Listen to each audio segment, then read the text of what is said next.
तो हम अपनी नई यूनिट स्टार्ट करते हैं, इसका नाम है मैग्नेटिज्म। ठीक है, इसके अंदर 3 मेन चैप्टर आते हैं हमारे। पहला चैप्टर होता है मूविंग चार्जेस एंड मैग्नेटिज्म। तो मूविंग चार्जेस जैसे आपको नाम से समझ में आ रहा होगा, चलते हुए चार्ज को हम करंट बोलते हैं। तो ये जो पहला हिस्सा है इसमें हम करंट का और मैग्नेटिक फील्ड का रिलेशन देखेंगे कि करंट से कैसे मैग्नेटिक फील्ड के इफेक्ट होता है। ठीक है, उस चैप्टर में हम बात करेंगे मैग्नेटिज्म एंड मैटर। तो वहाँ पे उन मैग्नेट्स की बात होगी जो परमानेंट मैग्नेट होते हैं, जैसे हमारा कोई हॉर्सशू मैग्नेट हो गया या सिंपल बार मैग्नेट हो गया। तो उन सब की स्टडी रहेगी सेकंड चैप्टर में, मैग्नेटिज्म एंड मैटर या अर्थ मैग्नेटिज्म इसको बोल देते हैं। जो तीसरा चैप्टर हमारा इसमें आता है वो है इलेक्ट्रोमैग्नेटिक इंडक्शन। वहाँ पर हम ये देखेंगे कि मैग्नेटिक फील्ड से कैसे करंट इंड्यूस होता है। तो अगर हम वैसे बात करूँ तो देखना, पहला चैप्टर जो हमारा रहता है उसमें मेनली बात होती है कि एक चलता हुआ चार्ज मैग्नेट होता है, यानी चलते हुए चार्ज से या करंट से मैग्नेटिक फील्ड प्रोड्यूस होती है। तो ठीक उसका उल्टा होता है लास्ट वाला चैप्टर कि मैग्नेटिक फील्ड से भी करंट इंड्यूस होता है। ठीक, वो लास्ट वाला चैप्टर ठीक उसका इन्वर्टेड है, उल्टा है ठीक उसका। तो हम बात करते हैं उसके बारे में, चैप्टर के बारे में कि क्या इसमें कैसा है, ये मुश्किल आसान है, उसके बारे में बताता हूँ। तो ये बहुत इजी चैप्टर है। ये जो तीनों चैप्टर की मैंने बात की सारे इजी हैं, इसमें कोई ऐसा टेढ़ा क्वेश्चन नहीं आता है। ज़्यादातर क्वेश्चन फॉर्मूला बेस्ड आते हैं बस, लेकिन दिक्कत ये है कि फॉर्मूले बहुत सारे हैं, बहुत सारे फॉर्मूले हो जाते हैं तो उसमें कन्फ्यूजन रहती है। तो वो प्रैक्टिस अगर आप करोगे तो इस बात की गारंटी है कि इस चैप्टर का क्वेश्चन आप पे गलत नहीं होगा। एक क्वेश्चन कंपटीशन में कम एटलीस्ट मिलेगा, वैसे ज़्यादा ही रहते हैं। एक तो इलेक्ट्रोमैग्नेटिक इंडक्शन का ही आता है, तो एक क्वेश्चन उस पहले वाले पार्ट से भी आता है। तो करीब करीब 2 से 3 क्वेश्चन के करीब मिल जाते हैं इस चैप्टर में से, यूनिट में से। तो सारे ईजी वाला पार्ट है, स्कोरिंग पार्ट है। ठीक, उसके अलावा जो दिक्कत आती है इसमें मेन वो डायरेक्शन फाइंड आउट करने के लिए होती है। जैसे आपने 10th क्लास में देखा होगा तो 2-3 रूल थे हमारे पास, Fleming's right hand rule, Fleming's left hand rule वगैरह कुछ करके रूल थे हमारे पास। तो सारे के सारे मैं यहाँ पे हटा रहा हूँ क्योंकि यहाँ पर हम लोग को ये नहीं पूछता कि आपने रूल क्या लगाया। यहाँ पे सिर्फ हमारी बात होती है डायरेक्शन को कैसे निकालते हो आप, बस। तो उसके लिए मैं एक ही रूल आपको सिखाऊंगा, तो आपको वो कन्फ्यूजन नहीं रहेगी कि इसमें कौन सा रूल कहाँ पर यूज़ होना है। तो एक ही रूल में सिखाऊंगा, वही यहाँ पे हर जगह पर यूज़ होता है। ठीक, और जैसे आपको बताया मैंने कि फॉर्मूले बहुत सारे होते हैं, तो उसके लिए पहले से समझ लो कि इसमें जो क्लासिफिकेशन क्वेश्चन किस कैटेगरी में से आता है। तो जैसे मैंने बताया 3 कैटेगरी है मेनली, तो तीनों में से कौन सी कैटेगरी में से क्वेश्चन आ रहा है उसी के हिसाब से फॉर्मूले बनते हैं। तो क्वेश्चन जैसे ही आपको मैग्नेटिज्म का नजर आए, बी से डिनोट करते हैं मैग्नेटिक फील्ड को, जहां कहीं आपको ये बी नजर आए, कैपिटल बी नजर आए, मैग्नेटिक फील्ड नजर आए, तो सबसे पहला सवाल आप अपने आप से यही पूछोगे कि ये है कौन सी कैटेगरी का। कौन सी कैटेगरी बताता हूं। तो 3 कैटेगरी हैं। पहले कैटेगरी में मैग्नेटिक फील्ड दी रहती है, कौन उसको प्रोड्यूस कर रहा है हमको नहीं उसकी टेंशन है, ना ही चिंता करनी है कि क्या कौन कर रहा है। कोई भी प्रोड्यूस कर रहा हो हमें जानना ही नहीं है, बस है वो फील्ड वहाँ पे, किस वजह से आई पता नहीं, किसी की वजह से वहाँ पे एक फील्ड है और उसमें हमने चलता हुआ चार्ज फेंक दिया, या चार्ज को फेंक दिया, चला दिया, या करंट है। ठीक है, तो पहला हिस्सा क्या बनेगा, फील्ड रहेगी, कौन उसके लिए रिस्पॉन्सिबल है उसको हमको नहीं जानना है। और इस फील्ड के अंदर हम क्या करते हैं, अपना चार्ज को मूव करवाते हैं या करंट को मूव करवाते हैं। तो ऐसा करने से उसके ऊपर एक फोर्स एग्जर्ट होती है। ठीक, तो force, moving charge, magnetic field, इसलिए कौन रिस्पॉन्सिबल है उसके बारे में बात ना अगर करनी हो तो वो कौन सा पार्ट हुआ, हमारा पहला पार्ट हुआ। ठीक है, तो उसमें पहले पार्ट वाले फॉर्मूले लगे, 2 फॉर्मूले बस, उसके ज़्यादा फॉर्मूले भी नहीं है। तो हर एक के अपने अपने 2-3 फॉर्मूले हैं। तो वो पहले अगर डिसाइड होगा कौन सा पार्ट है फिर चिंता नहीं आएगी। तो पहला पार्ट समझ में आया भी क्या है। पहले पार्ट में क्या है कि मैग्नेटिक फील्ड किसी की है, पता नहीं किसकी है, पर है वहाँ मैग्नेटिक फील्ड और हमने चार्ज को चला दिया है, पहला हिस्सा। सेकेंड पार्ट होता है कि इस मैग्नेटिक फील्ड को बना कौन रहा है। ठीक है, इस मैग्नेटिक फील्ड को बना कौन रहा है, क्योंकि मैग्नेटिक फील्ड को करंट ही बनाएगा। मैग्नेटिक फील्ड की अगर हम बेसिक में जाएंगे, पढ़ाऊंगा सब कुछ यहाँ पर, कि मैग्नेटिक फील्ड जहाँ कहीं भी होती है वो बगैर करंट के प्रोड्यूस ही नहीं होती, कहीं भी होती है, चाहे वो परमानेंट मैग्नेट हो। उसके अंदर भी इलेक्ट्रॉन की डायरेक्शन एक पार्टिकुलर तरफ हो जाती है, उनकी ओरिएंटेशन एक पार्टिकुलर साइड में हो जाती है। जैसा करने से एक माइन्यूट करंट उनके अंदर चल पड़ता है, एटम में चल पड़ता है, एटॉमिक लेवल पर चल पड़ता है, जिसकी वजह से वहाँ भी मैग्नेटिक फील्ड हमको नजर आती है। यानी मैग्नेटिक फील्ड के पीछे है तो करंट ही। ठीक है, ये बात तो बिल्कुल साफ है, दिमाग में बिठा लो। चलता हुआ चार्ज मैग्नेट है और मैग्नेटिक फील्ड कहीं पे है तो चलते हुए चार्ज की वजह से ही आई होगी, चाहे तो आपको नजर आ रहा हो चाहे आपको ना नजर आ रहा हो, पर है वहाँ पे वही मैग्नेटिक फील्ड आती उसकी वजह से ही है। ये बातें दिमाग में बिठा लो। ठीक, तो सेकंड पार्ट में हमारा क्या होगा कि करंट की वजह से फील्ड आती है पर कितनी आती है, वो वाला हिस्सा। वो कह देंगे एक स्ट्रेट लाइन है, इसके पास फील्ड बताओ, एक सर्कुलर लूप है, इसके पास फील्ड बताओ, कुछ वैसा जैसा हम इलेक्ट्रिक फील्ड को फाइंड आउट करने में यूज़ करते थे, तो वो वाला हिस्सा। तो सेकंड पार्ट क्या होगा कि आपसे इलेक्ट्रिक फील्ड निकलवाई जाएगी लेकिन किसी करंट के डिस्ट्रीब्यूशन की वजह से। ठीक है, तो उसको फैसला कर लो भी, ये सेकंड वाले हिस्से में से उसके अपने फॉर्मूले हैं, 2 फॉर्मूले उसके हैं। ठीक है, 2 फॉर्मूले उसके हैं, 2 फॉर्मूले पहले वाले के हैं। उसके बाद फिर लास्ट वाला पार्ट आता है, उसमें क्या होगा कि मैग्नेटिक फील्ड को बदला जाए, किसी भी तरीके से मैग्नेटिक फील्ड वगैरह चेंज हो रही होगी और करंट प्रोड्यूस किया जा रहा होगा। वहाँ करंट होगा नहीं पहले से, करंट को फोर्सफुली वहाँ पे प्रोड्यूस किया जा रहा होगा, यानी कि इंडक्शन हो रही होगी। वो हमारा लास्ट वाला पार्ट है, 2 फॉर्मूले उसके हैं। ठीक है, तो ये मतलब आगे मिला के 2-3 फॉर्मूले और बन जाते हैं, पर मेनली तो 2-2 फॉर्मूले सबके हैं, ये 2-2 रूल है मेन। तो अगर आपको एक बार डिसाइड हो गया कि ये कौन से वाले हिस्से का, उसके बाद क्वेश्चन गलत नहीं होगा। ठीक है, फिर आपको समझ में आ रहा है कि कौन सा लगाना, कि 2 ही तो हैं, फिर फैसला हो जाता है आगे कि क्या करना है। ठीक है, तो सबसे पहले क्वेश्चन दिखे तो क्या करना है आपको, पहचानना है कि तीनों में से कौन सी कैटेगरी है। पहली कैटेगरी में क्या था, फील्ड किसी अननोन की थी और वो वहाँ पे कोई चार्ज पार्टिकल हमने फेंक दिया, यानी करंट हमने खुद दिया। दूसरा पार्ट क्या था, उस करंट ने कितनी फील्ड बनाई वो बताओ। तीसरा पार्ट क्या था कि मैग्नेटिक फील्ड की वजह से वापस करंट बनता है, कितना बनता है वो बताओ। तो आपको पहले फैसला हो जाएगा, उसके बाद हम आगे बढ़ेंगे। ठीक है, तो अभी मैं पहला पार्ट उठा रहा हूँ। इस केस में हम क्या करेंगे कि मैग्नेटिक फील्ड वहाँ पे है, किसकी वजह से पता नहीं। ठीक है, तो कोई बी वहाँ पे मैग्नेटिक फील्ड है, तो इस बी वाली मैग्नेटिक फील्ड में अगर आप एक चार्ज पार्टिकल फेंक देते हो और उसकी कुछ वेलोसिटी हुई तो उस पर एक फोर्स एक्सर्ट होगी। ये आपने बचपन में देखा होगा कि मैग्नेट के पास अगर मैग्नेट लाया जाए तो उसको अट्रैक्ट या रिपेल करता है ना। अगर तोड़ के आपने देखा होगा, बाहर मैग्नेट आपके पास है, तोड़ के अगर उसको उसके पास लाते हो तो एक पोल ऐसा आता है जो रिपेल कर जाता है, धक्का मारता है। एक पोल उसको घुमा के लगाओगे तो अट्रैक्ट कर जाता है, ऐसा होता है ना। तो वो हमारा क्या था कि मैग्नेट के पास मैग्नेट लाते हो तो उसके ऊपर फोर्स लगाता है। एक और आपने देखा होगा, आपके मन में सवाल उठ रहा होगा कि मैग्नेट तो लोहे को भी अट्रैक्ट करता है। ठीक, देखो करता है, पर सच ये है कि मैग्नेट सिर्फ मैग्नेट को अट्रैक्ट करता है और किसी को नहीं करता। ये बात दूसरी बात है जो आपको दिमाग में बिठानी है। पहली क्या थी कि करंट की वजह से ही मैग्नेटिक फील्ड आती है, मैग्नेटिक फील्ड कहीं पे है तो करंट की वजह से ही आई होगी। ठीक है, पहली बात ये थी।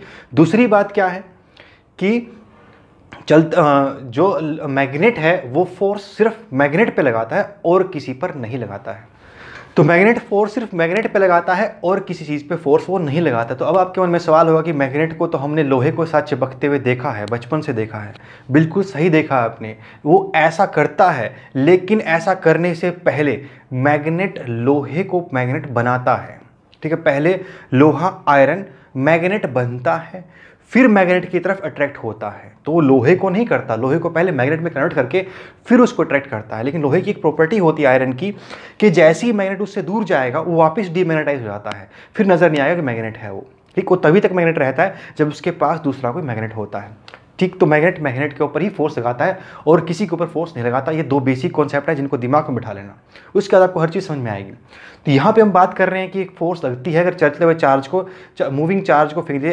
ऐसा एक्सपेरिमेंटली देखा गया, एक्सीडेंटली हुआ वैसे तो ये सब, पर एक्सीडेंटली नजर आया कि अगर हम किसी चार्ज पार्टिकल को फेंक देते हैं किसी मैग्नेट के आसपास तो उसके ऊपर एक फोर्स एक्सर्ट होती है। वहीं से सारा कुछ शुरुआत हुई इस चीज़ की कि अगर एक चलते हुए चार्ज के ऊपर मैग्नेट फोर्स लगा रहा है और मैग्नेट फोर्स सिर्फ मैग्नेट पे लगाता है तो इसका मतलब चलता हुआ चार्ज क्या हुआ, मैग्नेट है। तो चलता हुआ चार्ज एक मैग्नेट की तरह बिहेव करता है। ठीक, फिर इसके ऊपर स्टडी की डिफरेंट साइंटिस्ट ने, उसके बाद पूरी फील्ड डेवलप हुई और इसमें एक साइंटिस्ट आया, इसका नाम है लॉरेंट्ज। तो लॉरेंट्ज ने इस फोर्स को कंप्लीटली स्टडी किया कि अगर हम चार्ज पार्टिकल को फेंक दें किसी मैग्नेटिक फील्ड में तो उसके ऊपर फोर्स कितनी एक्सर्ट होती है और किस तरफ एक्सर्ट होती है, क्योंकि फोर्स तो वेक्टर हुई ना, तो कितनी एक्सर्ट होती है और किस तरफ एक्सर्ट होती है, यानी डायरेक्शन की बात आ गई। तो उसने उसको सब कुछ रिजल्ट को अपने टैबलेट निकाला और एक फाइनल रिजल्ट पे पहुंचा, रिलेशन में पहुंचा, और वो रिलेशन ये है, इसको बोलते हैं लॉरेंट्ज फोर्स। तो ये होता है Q into we cross B. देखो मैंने वेक्टर लगाया नहीं, आप लगा लेना वेक्टर, लिखना पड़ जाएगा पर बोर्ड में वहाँ पे। तो ये लॉरेंट्ज फोर्स होती है, F equal to Q V cross B, यानी वेलोसिटी का और मैग्नेटिक फील्ड का क्रॉस प्रोडक्ट। इसको चार्ज से मल्टीप्लाई कर दो तो वो होती है फोर्स। ठीक है, ये इसके ऊपर फोर्स एक्सर्ट होती है। अब बात आती है डायरेक्शन क्या होगी, किधर लगेगी। देखो इसमें चैप्टर में बहुत जगहों पे डायरेक्शन निकाली जाती है, बहुत जगहों पे निकाली जाती है डायरेक्शन। पर एक बात दिमाग में रखना, जैसे मैंने आपको पहले बताया, वो रूल कोई रट्टा नहीं मारेंगे हम किसी चीज़ का, सिंपल एक बात को समझेंगे कि डायरेक्शन निकालनी पड़ेगी। और डायरेक्शन तभी आती है 2 वेक्टर के बीच में जब वहाँ कोई वेक्टर प्रोडक्ट हुआ हो। ठीक है, जैसे यहाँ पे वी क्रॉस हुआ है, कहीं ना कहीं हर फॉर्मूले में कोई ना कोई तो क्रॉस प्रोडक्ट हुआ होगा, तभी कुछ नेट रिजल्टेंट आ रही होगी डायरेक्शन। कहीं फील्ड की डायरेक्शन निकालनी होगी, कहीं करंट की निकालनी होगी, कहीं किसी की निकालनी होगी, जिसकी भी निकालनी होगी उसके फॉर्मूले में पीछे जरूर कोई ना कोई क्रॉस प्रोडक्ट रहा होगा। आपको बस वो बात ध्यान में रखनी है कि वो क्रॉस प्रोडक्ट था क्या, बस उसके बाद डायरेक्शन आसानी से निकलेगी। क्या होता है किसी भी क्रॉस प्रोडक्ट डायरेक्शन, किसी भी क्रॉस प्रोडक्ट डायरेक्शन एक ही तरीके से निकलती है। राइट हैंड की फिंगर्स जो आगे लिखा हुआ है उसकी तरफ रखो जो पीछे लिखा गया उसकी तरफ घुमाओ, तो आपका थंब देता है फोर्स की डायरेक्शन। ठीक है, थंब क्या देता है? फोर्स की डायरेक्शन। जैसे मैं अगर कहूँ कि मैंने किसी चार्ज पार्टिकल को इधर फेंक दिया और वेलोसिटी मेरी मैग्नेटिक फील्ड मेरी इस तरफ थी, ये हो गया बी, ये होगी वेलोसिटी। तो छोटे एंगल को फॉलो करते हुए फिंगर्स को किसकी तरफ कहेंगे? वेलोसिटी की तरफ। स्मॉलेस्ट एंगल को फॉलो करते हुए हम जाएंगे दूसरे की तरफ, तो ये थंब क्या आ रहा है? बाहर की तरफ, तो फोर्स कहाँ लगेगी? बाहर। यानी चार्ज पार्टिकल अगर आपने इधर फेंका और मैग्नेटिक फील्ड उस तरफ ऊपर हुई तो चार्ज पार्टिकल बाहर आ जाएगा। कहाँ पे आ जाएगा? बाहर। मतलब यूँ फेंकोगे तो आप उधर, फील्ड थी ऐसे ऊपर, यूँ कोने की तरफ थी फील्ड, और आपने फेंक दिया ऐसे, वो चार्ज पार्टिकल ऐसे नहीं जाएगा, वो यूँ घुमाएगा, इस तरीके से वो टर्न ले जाता है। तो क्रॉस प्रोडक्ट ने डायरेक्शन बताई है। ठीक है भाई, क्या होगा? जो आगे लिखा जाता है उसकी तरफ फिंगर सकते हैं, जो पीछे लिखा जाता है उसकी तरफ कर्ल करते हैं, और जो नेट हमारा थंब आता है वो होता है नेट की डायरेक्शन, जो भी उस क्रॉस प्रोडक्ट से मिलकर के बना है। यहाँ पे उन क्रॉस प्रोडक्ट से फोर्स बनी है तो ये फोर्स डायरेक्शन हो जाएगी। आगे बताऊंगा कि कहाँ कहाँ पे, हर जगह पे कोई ना कोई क्रॉस प्रोडक्ट जरूर है इसमें, तभी उसका रिजल्ट आया है, तभी डायरेक्शन आई है। तो समझ गए, ये थी हमारी लॉरेंट्स फोर्स। अब कई जगह पे ऐसा होता है, कहीं पे इलेक्ट्रिक फील्ड और मैग्नेटिक फील्ड दोनों होती हैं, और क्वेश्चन बुक में बोर्ड में आता है लॉरेंट्स फोर्स को लिखो, एक्सप्लेन करो क्या होता है। देखो लॉरेंट्स फोर्स इसमें यही है, लेकिन बुक्स में कन्फ्यूजन है, कई जगह पे लिख देते हैं वो दोनों को इकट्ठी करके, मतलब इलेक्ट्रिक फील्ड की और मैग्नेटिक फील्ड की दोनों की फोर्स मिला करके वो इसको बोलते हैं लॉरेंट्स फोर्स। पर ऐसा नहीं है, लॉरेंट्स फोर्स है अकेली यही। पर कोई बात नहीं, अगर आपसे कोई पूछे बोर्ड में तो आपको दोनों इकट्ठी ही लिखनी है कि वहाँ पे इलेक्ट्रिक फील्ड और मैग्नेटिक फील्ड दोनों होंगी। तो चार्ज पे इलेक्ट्रिक फील्ड फोर्स लगाती है अपनी तरफ, और मैग्नेटिक फील्ड फोर्स लगाती है अपने से परपेंडिकुलर। ये मैग्नेटिक फील्ड इधर थी, फोर्स कहाँ लगी? आपकी तरफ।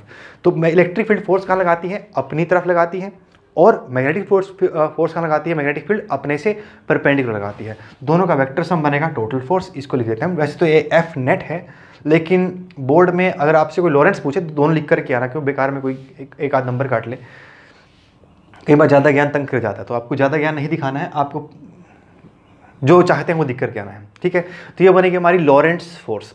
ज़्यादा नहीं बताऊंगा, सिर्फ इंट्रोडक्शन ही थी, कल से हम इसका पूरा डिटेल बात करेंगे। अभी सिर्फ डायरेक्शन थोड़े बड़े क्वेश्चन मैं आपको दूंगा करने के लिए, वो कर लेना। तो ये भाई पॉइंट समझ में आया, पहला हमारा लॉरेंट्स फोर्स क्या थी। अच्छा ठीक है, आगे बढ़ते हैं। ये फोर्स जीरो होने के कुछ केसेस होते हैं, तो केस पे पढ़ लेते हैं। वैसे तो आप समझ गए होंगे कौन से केस हो सकते हैं, पर फिर भी मैं बता रहा हूँ कि कौन से केस में फोर्स जीरो हो सकती है, यानी कब कब ये फोर्स नहीं लगती। पहला केस तो वो न्यूट्रल हो, यानी चार्ज ही ना हो उसके ऊपर।